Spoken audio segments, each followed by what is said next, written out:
Welcome back. We're talking matters food security, drought and famine on the program today, and the discussion has carried on even into the break, and so I want some of those points to come out right now. We do have with us Kipruto Rapkirwa, who's a former agriculture minister, and we had asked him for insights into really what happens in terms of thinking at a government level and how what some would say are good intentions somehow don't seem to be fulfilled, and he was giving us some insights into the challenges of distribution of relief food and so forth. Go ahead, Honorable Kirwa. Well, the first thing is I would want the Minister of Agriculture to be fully in charge of issues pertaining to food.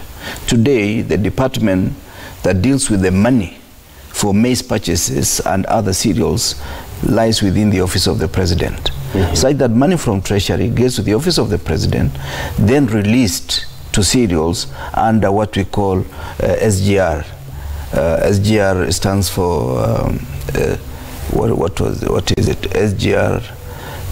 SGR. How can I miss that? It will come to you. Yes. Okay. It is a board that decides how issues of strategic grain reserve. Yeah, strategic grain reserve. Okay. Thank you for that reminder. So to begin with, that is the beginning of the problem. Number two, the government should be acting as one in an integrated way. If you are carrying activities as far as food relief is concerned, allow it to get to the people, allow also water to get to the people, and allow other activities around food to get to the people. Because what might happen, you might have a situation where seeds are distributed to a community that doesn't have water. Yeah, or even seeds are distributed at the wrong time. Or you take the grains to the people and they don't have water to cook the same grains. My goodness. So at the end of the day, you are messing the whole exercise. I remember the Honorable Munyawa and I took some maize to Garissa one time, and the people there started feeding their livestock.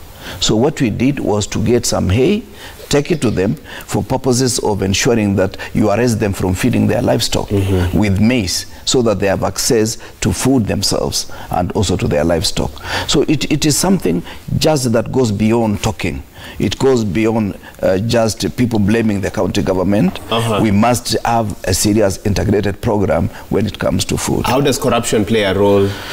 Corruption is there. Food security. Corruption is there because, you see, it is easy. It's like in a Q voting exercise that you had in 1988. You can say so-and-so got 10,000 people and so-and-so got 2,000 people. You cannot bring back the people and say, whom did you vote for, Patricia or Daktari? Because they have already gone. So I can say I've given 10,000 bags to a certain county, only to realize that I only gave 2,000 and the rest of the bags were sold to middlemen and other business people. My goodness. That is part of the problem as far as this issue of food is concerned. Okay, and to our viewers, again, you can call in. We'll be constantly putting the numbers on the screen and text in as well. But Dr. Orwa, any thoughts even as you reflect on some of the things that he has said, that surely that is beyond criminal? If anyone would dare to sell relief food. Yeah, I've also witnessed at some point, I was at the Dab refugee camp and I saw people would sell the therapeutic feeds that are meant for malnourished children. So yes, just as Mheshimiwa said, it is complex at times. Yes, you may provide the therapeutic feeds, you want to arrest the situation, but then the people will have other priorities, because for them at that point maybe feeding the cow is better than feeding themselves, or selling this relief food for money to do other things is way better than just using that to feed themselves. Yes. So when you look at the food issue, we may provide it, but we may also have to look at these other factors. As earlier we had mentioned, poverty plays a big role. So even providing food to a poor person may not be the solution at some point, because they may have other priorities and that food could just be a commodity that they will sell to get whatever other thing they want. But then also to bring us to the point we mentioned earlier, that there's a lot of lack of education on what nutrition really means. Many people don't know exactly what you should eat. People eat just anything. And when you look at, for example, what is recommended, we say like about 50% of what you should eat should be fruits and vegetables. And then the remaining 25% should be carbohydrates and 25% proteins. But you look at even the average plate for a Nairobian, for example, The fruit and vegetable is, the fruit actually is just an afterthought. You meet with it, you don't plan for it. Then the vegetable is the side dish. It's just a spoon or something like that. The main thing is the ugali or the meat. Then the vegetable is just it's like a punctuation mark. something of concern. Yeah. Tell me this, and we are laughing, but these are actually a very serious matter. Universal health care, universal health coverage. Is that a reality in a country that is not food secure? I think it's probably not practical in a country that's not food secure. Okay. And even when you talk of universal health coverage, many times we focus on the curative part of it instead of the preventive part. We should actually aim to see less people going to hospital than providing all these things in hospital. It's like we are waiting for them there, so we are doing nothing to prevent them from coming to hospital. And part of the preventive bit of universal health coverage should actually be addressing this food insecurity, so that those malnourished people and everyone else who comes to hospital as a complication of inadequate nutrition should have been prevented in the first place from getting to hospital. Okay. Yeah. For communities that constantly see these cycles of food, relief food, hunger, relief food, what are they most prone to in terms of conditions? Well, a lot of things, I will say, because when someone is malnourished, when someone does not get adequate food, then their immune system will be affected. So any infectious disease, think of the diarrheal diseases, think of even the malaria, whatever comes as an infection is highly likely to get them compared to somebody who is adequately fed with the right nutrients. Because for this person who is adequately fed, their body has enough defenses to fight off most of these illnesses. But then also on the flip side, when you talk of hidden hunger, we find people who actually are eating, in terms of quantities, they're eating enough food, but in terms of quality, they're lacking a lot of things. And so you may have eaten enough quantity, but very wrong quality of food. And that now contributes to what we call the double burden. Now we're also having the non-communicable diseases playing a part, because people are now, we are not feeding well. Okay. So we are having a burden of the cancers, hypertension, and diabetes, because people are actually eating enough food, sometimes even more than enough in terms of quantities, but in terms of the quality, they are lacking a lot, or they are taking a lot of the wrong things. Taking a lot of the wrong things. Wow, very concerning. Let me also bring in Patricia into this conversation, who's a climate change expert. Somebody asked a question there. Real-time weather forecasts for farmers. Are they easily accessible? Are they available regularly? Let us know, where can they get that information? Well, we produce seasonal forecasts, which are the most useful for farmers. And like last week, we released the one for October to December. And so the lead time is quite good to enable planning. We have a presence in all the counties. We have county directors of meteorology, and they are custodians of this information. And they downscale it to the region, because they are aware of the complex issues, climate and livelihoods within the regions that they come from. So they customize, they downscale this information that we give at a national level to a county level. So that is there. We also work very closely with other ministries, Ministry of Agriculture, Ministry of Water, Extension Services, to be able to provide not just the information, but how to utilize this information to make it useful for production. For production. Yeah. This question also comes to mind, and it was just on the tip of my head, but it now seems to have. Yes, in 2019, when you look at the weather patterns that we've seen, some would say that we've had a very peculiar year in terms of either delayed or very early weather patterns. So in July, when you expect it to be very cold, it was actually pretty cold in June or in May as well. What are we experiencing? Is there anything peculiar from where you sit? Exactly, there is. For example, the March to May rainfall season, which is very important for farming, especially in Western Kenya. This year, I've been employed for about 8 years at the Met, and I have never seen a year like this. You've never seen a year like this one? I've never seen a year like this, yeah. And this was affected mainly by the cyclones that were in the Indian Ocean. And as the climate continues to change, we are seeing more and more erratic patterns. So we had rainfall in the past raining mid-March up to mid-May. And this year, the rainfall did not rain in March, it did not rain in April. It came really late in May, and it was affected by the cyclones. So as we go forward, we expect to see more and more erratic conditions in terms of the length of season, the beginning of the season, and the end of the season. And we are monitoring this, and we try to give information as early as possible. Might we see, and you might already have answered this, but might we see a normalization of what we've known in the coming years, or can we expect it to get more and more erratic? According to science, more and more erratic. Okay. Yes. Wow, so tougher times ahead. Okay, Stella, you can come in. Again, feel free to respond to anything that you've had there. But some would also say maybe it's time for Kenya to stop doing the same things that they've been doing since independence and think of new interventions, possibly reinvent the wheel as well. When you think of things like that, what comes to mind for you?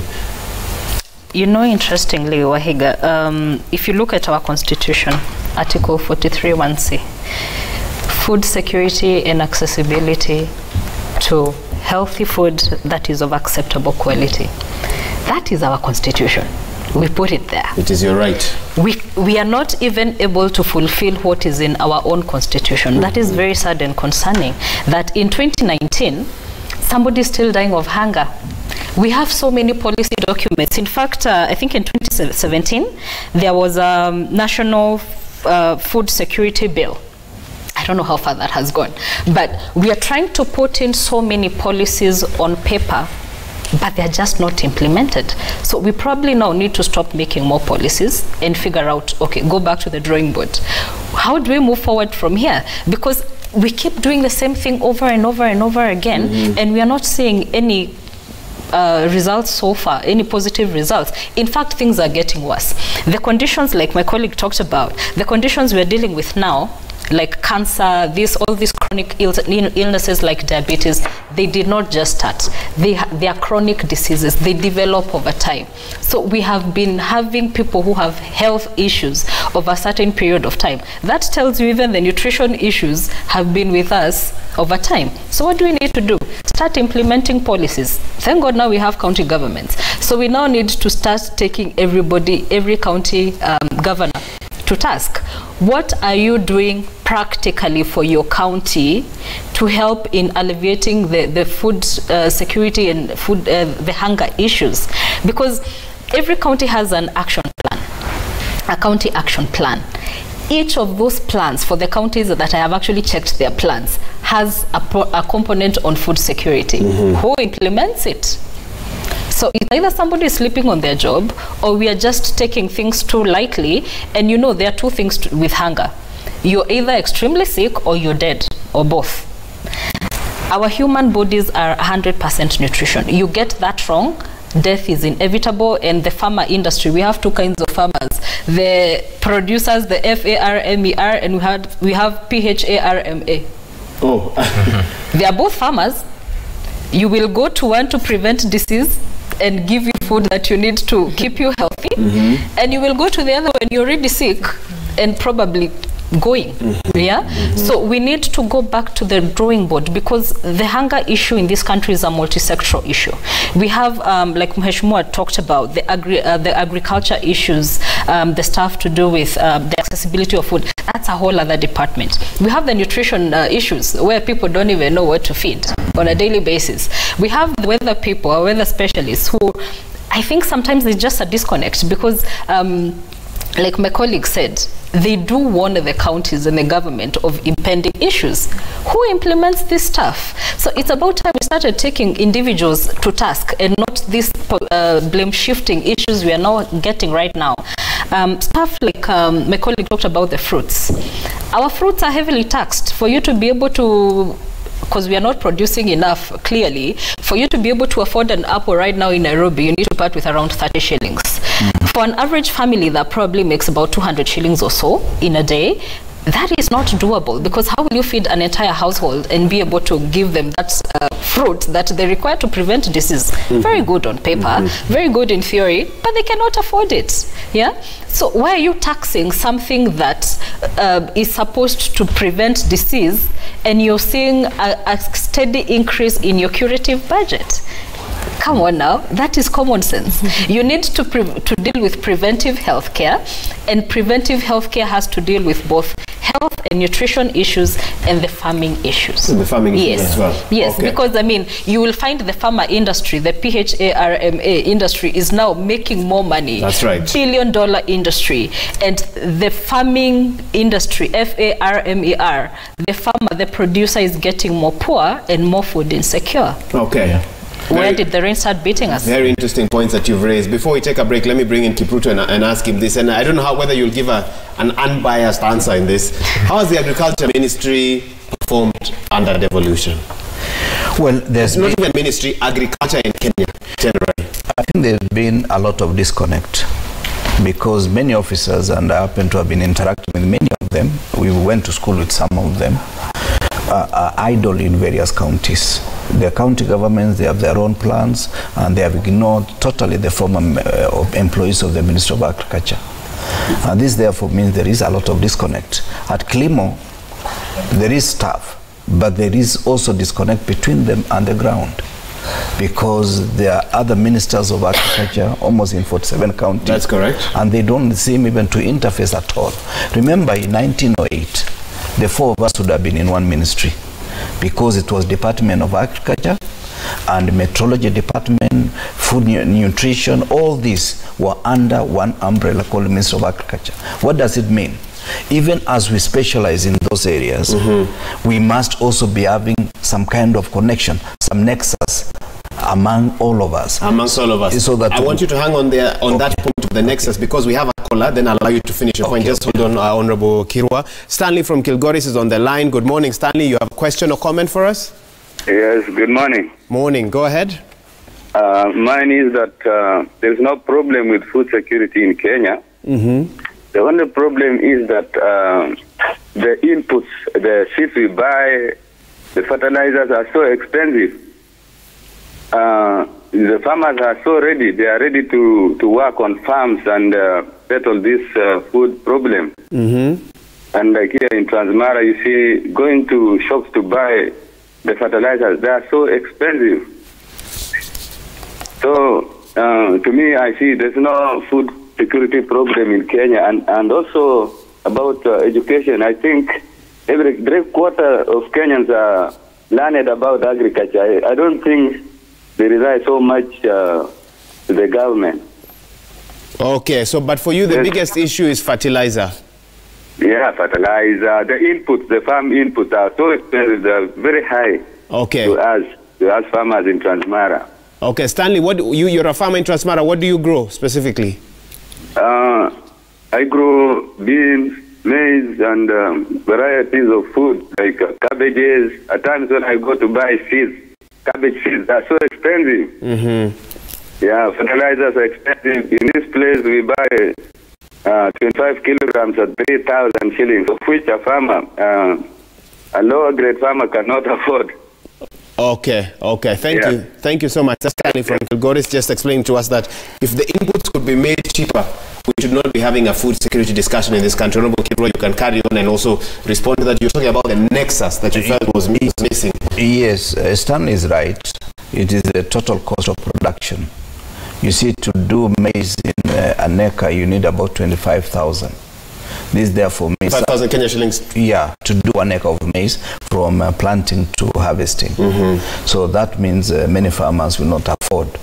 And in farming, you can only make 16% of profit at the end of the season. And therefore, if there is any problem about the vagaries of weather, they will wipe off that. And when you lose one crop, you are likely to recover after about 3 to 4 years by even eating into your own capital, like selling a tractor, selling a trailer for purposes of going back to the farm. But more important is the issue of integrating all these activities. Like the extension service, it is dead. Like the information Patricia is talking about, can we go digital so that I can get information about the weather of my county through the phone, so that I am able to act on that information? Now, more important is the land holding is getting smaller and smaller. My father, if he had 100 acres, today we have less than that because of the subdivision of land. And therefore, the high potential land that we refer to is becoming of marginal potential. Why? There is the activities that we carry on are no longer tenable. You can see Wazingishu used to do a lot of wheat. Now there is a problem because the land holding is small and the combined harvester cannot just maneuver half an acre of wheat harvesting. These are some of the issues that we must also change our people culturally. For us, we are livestock farmers, but the livestock ends at goats. Now we need to go down to even chicken, because even if you have half an acre of land, you can still rear chicken. And in many places, like even Trans Nzoia, is food insecure because we do not have a lot of nutrition. We just do maize. We don't have other crops and other activities like chicken farming and so forth, which can give income to a farmer and buy maize across the border. So these are genuine issues. Yes, these are genuine issues. For the time that you sat at that hot seat as the Minister for Agriculture, are there things you wish you had implemented then that maybe the effects could have been felt till today? Are there regrets that you have that I wish I changed this then while I was there, because maybe would have spared the nation an issue or two? I'll be lying if I say there's no regret. Okay. Yes, but what we did, I can say proudly that the officers that I worked with assisted this country to move from marginal production to areas of good production. Okay. I started with 25 million bags at the time I took over. By the time I left, we were producing 40 million bags of maize and other crops. And also the extension services were effective. And we had what we were calling Injama Rufuku, which was going to do transformative agenda for the people, because you can have conclaves of high production and yet it is not transforming to households. And when households are suffering, the whole country is suffering. The whole country is suffering. That's a good place to leave that. But before we take that break, I believe we have a call on the line from Busia. Chris from Busia, good morning. You have a question or comment, Chris? Yeah, good morning, you people. Good morning. Go ahead. Yeah, thank you for the good speech. I really admire what that lady was talking about. I think the CEO, you see, the biggest problem of this country is what people have to plan for. Our government has never taken time to understand really problem people are facing. You see, for instance, you see maize price. You see, like in Busia County, I do farming, like 5 acres of maize. But at the end of the day, there is no market for the maize, so people are relaxed with planting maize. You plant maize, at the end of the day, people come from Central Province, there maybe they have money, they buy maybe 20, this goro, they buy it at 20 shillings, and then after 3 months, they bring back, say, 150, we are buying maybe 150. So then they get people tired of planting. So the government has to organize and get a market of the produce we produce. I think people get encouraged to doing farming. I think that the first thing we should take care of. And then another thing the lady has talked of very clearly is that I've seen it on the TV. A man is taking water as if it's a cow. That person is even taking maize for him to eat. It helps nothing. He has to eat food that can improve his health, not only maize. You see maize is chakula gombe. Yes. Thank you. Thank you so much, Chris from Busia, giving us some interesting points. Challenges of the market: 5 acres in Busia, but not able to sell that maize. Somebody comes, takes advantage, buys it for cheap, and then is able to make a profit of that, and the farmer remains ever as poor. That's a key concern, and we've just listened to 2 farmers, Chris from Busia and Stanley from Kilgoris, sharing with us as well. Well, we take a short break. When we return, I'll wrap up this discussion, give our guests a chance to give us their final thoughts. And even for you, what are your thoughts? 22422 is the SMS line. We do have some SMSs. Yes, okay, let's put those up before we take the break. This is what you have to say, and some tweets. We start with the tweets. Cornelius94 says, it's unfortunate that fighting hunger is not a priority, but 2022 talks and referendum are in focus. No one in government wants to address the welfare of the common mwananchi, including food security. Okay, thank you for that. Dwayne D says, the major cause of food insecurity, which has been ignored for quite some time now, is the issue of post-harvest wastage. Post-harvest wastage accounts to more than 60% of produce from the farms. We need to invest in post-harvest technology to address this, okay? One of our guests is not too sure about that number, but they still say it's an issue. Mutwiri Mutura says, our education system only prepares us for employment. Our local governments have no interest in agriculture. Most fertile arable lands have flats grown on them. Agricultural land is not as valuable to financiers. Only give 40% of its market value. Our priorities are upside down. Okay, and okay, now we go to SMSs. 22422 is the SMS line. No name, but to say food security is only possible when we have availability, adequacy, and accessibility to safe and nutritious food. The bedrock now comes to the ability of citizens to access it. The government should engage some of us to solve the problem. We have the networks and the strategy. It's a shame that we continue singing about hunger several years after independence. Okay, no name there, but this one now, Bernard Korir. Calbro and its partners have produced maize varieties that can withstand the challenges of fall armyworm and stalk borer, but unfortunately there's a ban on GMO. We need assistance to educate those who make policy to understand that BT maize is not bad for our health, but maize is the answer to food security. Okay, so the GMO discussion has come up. We'll see if any of our panelists have any thoughts on that. Comment from Eldred to say the food insecurity among households in Asile counties can also be attributed to the abandonment of drought-resilient crops by farmers. Places like Baringo County thrive through growing of crops such as finger millet, cassava, sorghum, and sweet potatoes. Currently, many are entirely relying on maize with disastrous outcomes. Worse still, fake seeds are abundant in the market. County governments can do more to mitigate against worrying trends. And now, final one, no name, but you say, I cannot afford a fruit for a meal for me and my 4 children because of high prices. The highest amount I can afford by the end of the day is 200 shillings, which caters for breakfast, lunch, and supper.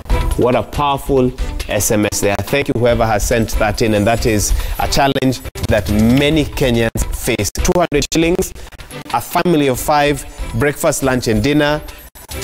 Nutritious food is not anywhere in their vocabulary when they think about how they will spend that money in a wise manner. All right, we'll take a quick break. We get reactions from our panelists when we return. Stay with Daybreak. We'll be right back.